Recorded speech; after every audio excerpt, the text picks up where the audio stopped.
जैसे हम देखते हैं सर, बहुत सारे लोग हैं जो मेहनत करते हैं अपनी लाइफ में, चाहे वो बिजनेस में मेहनत कर रहे हैं या जॉब में मेहनत कर रहे हैं, बहुत ज़्यादा मेहनत कर रहे हैं, 10-10 12-12 घंटे बॉस के सामने भी अपना थोड़ा सा नाम कमाना है कि भाई ये बंदा 11 घंटे काम कर रहा है, या बिजनेस कर रहे हैं तो लगे ही हुए हैं उसमें बिजनेस में, लेकिन उसके बाद भी ना तो जॉब में हम लोग एक पोजीशन पे पहुंच रहे हैं, ना बिजनेस में हमें प्रॉफिट हो पा रहा है। ऐसा क्यों होता है? मतलब कौन से हमारे ग्रह पीड़ित होते हैं जिसकी वजह से हमें प्रॉफिट नहीं मिल पाता, लाइफ में कुछ हमारा स्टेबल नहीं हो पाता? ओके, सो रही बात करियर की, रही बात आपके कर्म की, रही बात आपकी प्रॉफिटेबिलिटी की, दो प्लेनेट बहुत इंपॉर्टेंट है, एक है सैटर्न, दूसरा है वीनस, यानी कि शनि और शुक्र। शनि ये डिसाइड करेगा कि आपके पास वेल्थ कितनी आएगी जी। मतलब एक होता है कि इतना पैसा है, एक है इतना पैसा। इतना पैसा शुक्र दे सकता है, बाकी के ग्रह भी दे सकते हैं, पर जब बात ये बड़ी चंक ऑफ वेल्थ की, वो शनि के बिना कोई नहीं दे सकता है। और हम डरते हैं शनि से, क्योंकि शनि लक में विश्वास नहीं करता। वो कहता मैं कर्म का देवता हूँ, घिसाऊंगा, पटकूंगा। शनि की 7.5, शनि की महादशा में लोग बहुत हार्डवर्क करते हैं। और मज़े की बात यह है कि अगर आपकी शनि की महादशा चल रही है या 7.5 चल रही है, आप खूब हार्डवर्क करोगे बट आपको रियलाइज़ नहीं होगा। आप देख लेना कमेंट में लोग बोलेंगे कि दे डोंट रियलाइज कि हमारे, उनके आसपास वालों को रियलाइज होगा कि अरे भाई बस कर, कितनी मेहनत करेगा, पर कहेंगे अरे क्या अभी तो कुछ नहीं किया है, अभी तो बहुत कुछ बचा हुआ है। तो ये दो प्लेनेट हैं जो कि डिसाइड करते हैं कि आप कितने तेज़ी से आगे जाओगे। Even Saturn is a slowest moving planet. तो वो आपकी लाइफ में जब आता है ना, तो जैसे किसी के फर्स्ट हाउस में बैठा है तो लाइफ को बहुत स्लो कर देता है। जो इवेंट्स हो रहे होते हैं वो धीरे धीरे हो रहे होते हैं। और इसी तरह से इसकी दशा आ जाए, अंतरदशा आ जाए, या फिर 7.5 आ जाए, ढैया आ जाए, तो भी चीज़ें स्लो हो जा रही होती है।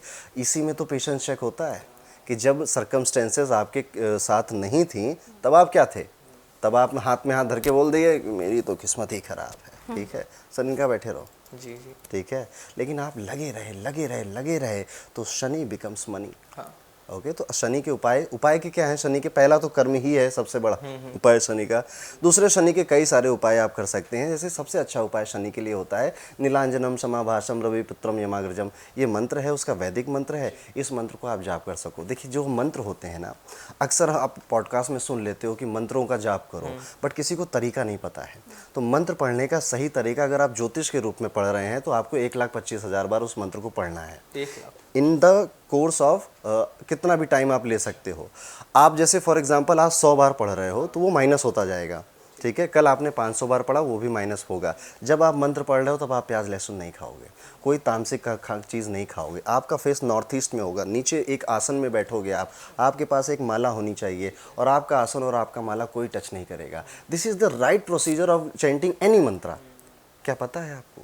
लोग नहा रहे हो नमस्कार नमस्कार नमस्कार नमस्कार करके पाखंड कर रहे हैं। अरे क्यों कर रहे हो? थोड़ा बैठो, शांति से बोलो ओम नमः शिवाय। आपको भी अच्छा लगेगा, भगवान शंकर को भी अच्छा लगेगा।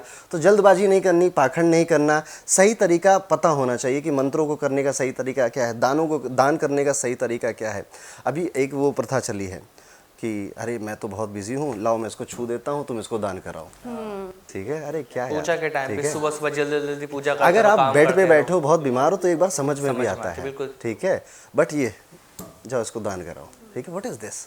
ओके, आप थोड़ा सा समय निकालिए, जाइए, मिलिए लोगों से। आप रो देंगे लोगों की क्या हालत है, ठीक है। और यही तो दान कराने का मकसद भी है कि आप अपने दिल से हम्बल बने, आप हमेशा ग्राउंडेड रहें। अभी तो ये ईगो आ गई ना कि मेरे पास समय नहीं है ना। दान और डोनेशन का अर्थ होता है कि आपको हमेशा ज़मीन पे जोड़ के रखना, विनम्र बनाकर रखना।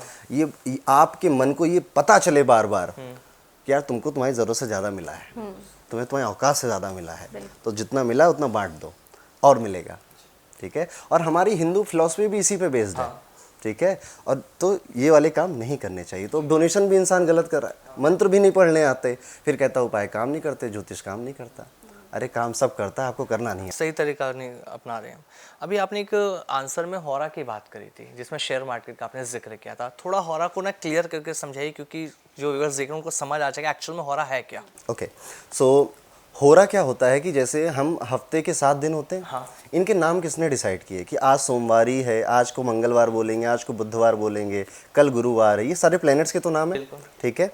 तो जब भी सनराइज होता है तो जो भी प्लैनेट का ईस्टर्न होराइजन में होता है उसका पहला घंटा उसको दे दिया जाता है, ठीक है। उसके बाद एक सीक्वेंस है जिससे कि ये चलता रहता है। तो इसी तरह से मंगलवार आज है अगर, तो कल जब आएगा तो बुध होगा ईस्टर्न होराइजन में, तो कल के दिन को हम बुधवार बोलेंगे। बिल्कुल जी। तो एक घंटे अभी क्या है कि अभी क्या चल रहा है, कुछ नहीं करना है, गूगल पे जाइए, टाइप करिए कि विच होरा इज रनिंग राइट नाउ। ठीक है। ठीक है, अभी का होरा क्या है, आपको कई सारी वेबसाइट्स मिल जाएंगी। ठीक है, आप उसमें जाके अब देख लीजिएगा कौन सा हो रहा है। आपको ये समझ में आ जाएगा इस घंटे से इस घंटे तक हो रहा चल रहा। हो रहा मतलब घंटा समझिए, ये ग्रीक के शब्दों से आया है, इसका मतलब आर होता है। ठीक है, जैसे हम इंग्लिश में HOUR लिखते हैं, ये वही है घंटा। ठीक है, अभी पता चल गया। अब अपने बेनिफिट के लिए कैसे यूज़ करेंगे, तो इसके लिए थोड़ा सा कुंडली आना चाहिए, है ना। बहुत सिंपल वे में समझाऊंगा। ठीक है, ये होता है 11th हाउस। ठीक है। यहाँ पर कोई एक नंबर लिखा होगा, हर एक नंबर एक राशि को रिप्रेजेंट कर रहा है। ये राशि के लॉर्ड अलग अलग ग्रह होते हैं। तो आपको बस देखना है कि आपके 11th हाउस में कौन सा नंबर लिखा है, और यहाँ पर हम एक लिस्ट लगा देंगे हर एक नंबर का लॉर्ड। ठीक है। आपको पता चल गया कि किस प्लेनेट के होरा में आपको मैनिफेस्टेशन करना है, ट्रेडिंग करनी है, या फिर किसी डील पे जाना है। और ये कभी फेल नहीं होता, ये काम करता है। ठीक है, क्योंकि 11th हाउस प्रॉफिट का हाउस है, गेन्स का हाउस है, वो आपको इनकम देने के लिए आया है वो हाउस। अगर आप उसकी बात मानोगे तो आपका फ़ायदा होगा। और ज्योतिष भी यही कहता है कि मेरी बात मानोगे तो तुम्हारा फ़ायदा होगा, बात नहीं मानोगे तो जैसी चल रही है तो वैसे ये चलती जैसा आपने रहेगी। कहा सबको फायदा देता है, तो इसमें क्या राशि भी इम्पोर्टेंट होती है? आपकी अच्छा, पहले तो राशियाँ कई तरह की होती हैं। ठीक है, नेम के लोग अधिकतर देखते हैं कि मेरा वो जो अब नाम है आउटडेटेड उससे- हो गया है। ठीक है, नाम की राशि देखना अब आउटडेटेड हो गया है।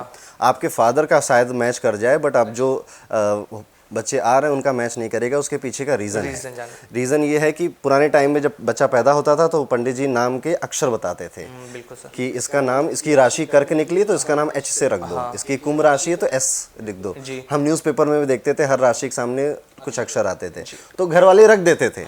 आज के टाइम पे हमें तो विहान, अयान, कियान, टियान, पियान, ओजी, ओरी, पोजी सब रखना है। पंडित जी कुछ भी बता के जाए, नाम हमें ये रखने हैं। तो कैसे मैच करेगा? पुराने टाइम पे जब लोग जाते थे, सिर्फ नाम पूछता था सामने वाला, वो कहता था कि आपकी राशि ये है। क्योंकि रखे जाते थे। अभी नहीं, तो ये अभी आउटडेटेड सिस्टम हो गया है, इसको हटा देना चाहिए। जो सिस्टम अभी चल रहे हैं दैट इज सनशाइन और मूनशाइन, सूर्य राशि और चंद्र राशि। वैदिक ज्योतिष चंद्र राशि पे बेस्ड है। वेस्टर्न ज्योतिष जो पश्चिम के लोग करते हैं, अमेरिका और कनाडा वाले, वो सनशाइन पे बेस्ड है, सूर्य राशि पे। सनशाइन क्या है? आप जिस महीने में पैदा हुए हैं तो उस पूरे महीने के लोगों को एक ही राशि दे दी जाती है। ठीक है। ओके, जैसे आप 21 जुलाई से 21 अगस्त में पूरी दुनिया में कितने लोग पैदा हुए, सारे के सारे लियो हैं। अच्छा। ओके, ये वेस्टर्न एस्ट्रोलॉजी कह रही है। पर हमारा वैदिक ज्योतिष क्या कहता है कि चंद्रमा हर 2.5 दिन में राशि बदलेगा, हर 2 घंटे में लगन बदल जाएगा। तो ये ज़्यादा एक्यूरेट है। कैसे निकालते हैं चंद्र राशि? आपकी कुंडली में चंद्रमा जिस राशि में बैठा है वो आपकी चंद्र राशि है। जी। सिंपल, बहुत सारे आजकल टूल आ गए हैं, फ्री सॉफ्टवेयर हैं। इवन मैंने भी बनाया एक हॉरोकॉस्मो, उसमें भी आपकी चंद्र राशि आपको पता चल जाती है।